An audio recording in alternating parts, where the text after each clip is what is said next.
Setiap orang pasti mempunyai perkara yang merusingkan sepanjang proses membesar. Tidak dapat berkomunikasi dengan ibu bapa kerana kesibukan bekerja dan tiada topik yang sesuai untuk bersembang dengan mereka. Kawan rapat merupakan antara orang yang terpenting dalam hidup seseorang dan kewujudannya tiada tandingannya. Kita boleh ketawa dan menangis bersama-sama dalam apa sahaja perkara. Bismillahirrahmanirrahim. Assalamualaikum warahmatullahi wabarakatuh dan salam sejahtera. Nama diberi Muhammad Zarif bin Abdullah dari Sekolah Menengah Kebangsaan Datuk Haji Talib Karim atau lebih dikenali lagi sebagai Starim. Kod sekolah saya ialah MEA 0072. Tujuan saya di sini adalah untuk membawa anda semua menerokai kisah citra kasih kehidupan dalam sebuah komik siri yang bertajuk Kerana Rindu Ini, karya Lios. Buku ini telah diterbitkan oleh syarikat yang sangat terkenal di Malaysia iaitu Gempak Stars. Lios yang merupakan seorang perkarya muda bebas yang berbangsa Cina pernah menerima anugerah sebagai pencarian bakat baru komik Malaysia pada tahun 2005. Lios telah menerbitkan karyanya sebanyak 4 buah buku dan salah satu dari karyanya ialah kegemaran saya. Antara karya Lios yang sangat popular di Malaysia selain Kerana Rindu Ini ialah Warkah Pilu dan Galau di Hati. Selain terkenal di Malaysia, karya Lios juga sangat terkenal di negara-negara jiran seperti Indonesia, Brunei dan juga Jepun. Bagi saya, Lios amat menarik perhatian saya kerana beliau ialah seorang yang berbangsa Cina tetapi beliau memilih untuk berkarya dalam berbahasa Melayu. Lios merupakan definisi sebenar rakyat Malaysia. Jika dilihat dengan lebih terperinci muka depan komik ini, anda semua akan dapat melihat beberapa pelajar sekolah yang sedang menerbangkan kapal terbang kertas di atas bangunan sekolah. Sejuk pula mata memandang apabila kulit buku ini yang berlatar belakangkan suasana sekolah dan perumahan. Maklumlah, saya sebagai peminat animasi Jepun atau anime, saya sangat suka dengan gaya animasi dan anime yang diketengahkan oleh penulis dalam komik ini.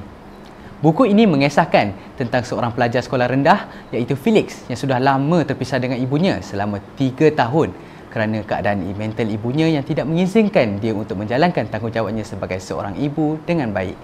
Akan tetapi, mereka masih lagi berhubungan melalui origami kapal terbang kertas.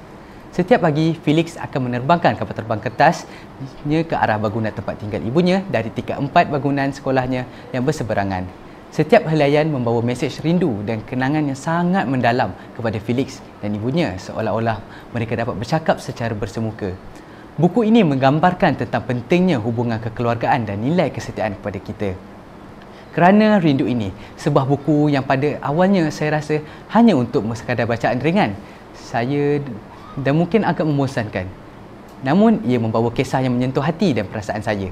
Bab kata orang, jangan menilai buku dari kulitnya. Buku ini berjaya menyentuh hati saya sebagai seorang pembaca dengan kisah-kisah yang jarang saya ketahui.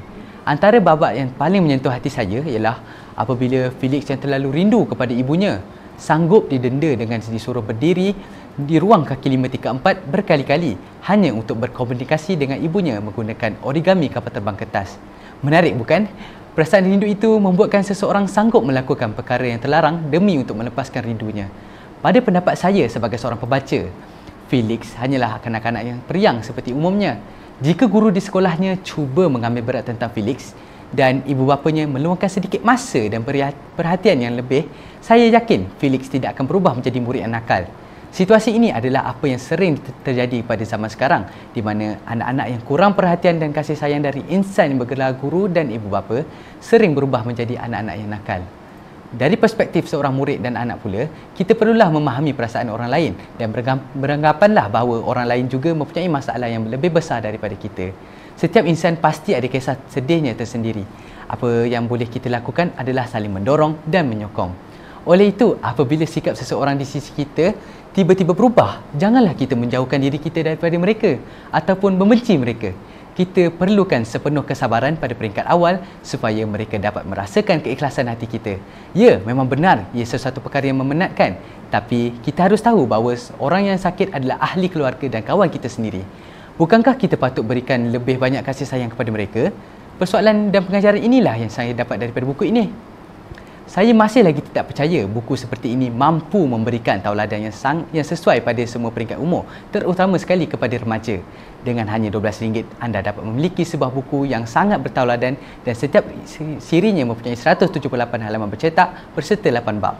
Bagi pembaca yang kurang sabar, bolehlah berjinak-jinak dengan membaca karya yang sederhana panjang ini. Secara keseluruhannya, suatu perkara yang saya amat terkesan apabila saya memahami perasaan seorang anak yang kurang dapat perhatian dan selalu dimarahi oleh bapanya tanpa sebab. Hal ini kerana melalui pengalaman saya sendiri, saya pernah berada dalam situasi Felix. Namun begitu, saya sedar bahawa segala berlalu ada hikmah yang tersembunyi. Saya menyarankan anda semua untuk menyelami karya Lewis ini. Sekian sahaja dari bicara buku saya pada hari ini. Terima kasih kerana sudi mendengar. Saya berharap anda semua akan mendapatkan buku yang sangat memberikan pengancaran ini dan merasai sendiri keindahannya apabila anda membacanya. Sekian, terima kasih.